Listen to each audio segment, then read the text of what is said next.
કૃષ્ણ શ્રીમદ ભગવદ્ ગીતા 3જા અધ્યાયનો સારાંશ.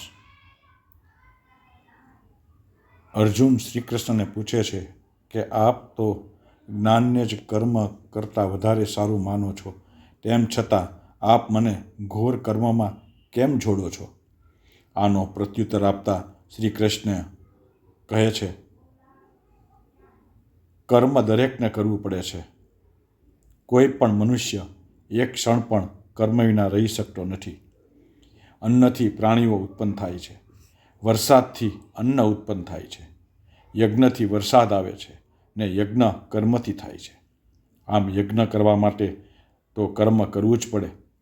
ભક્તિ પ્રધાન કર્મયોગની વિધિથી મમતા, આસક્તિ ને કામનાઓનો ત્યાગ કરી શ્રી કૃષ્ણાર્પણ બુદ્ધિથી કર્મ કરવા જોઈએ, તેમ જણાવ્યું.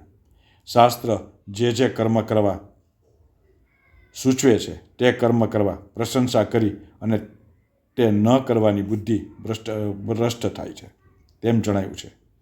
આ પ્રકારે રાગ દ્વેષમાં ન પડતા સ્વધર્મનો પાલન કરવા માટે ભાર દઈને કહ્યું છે.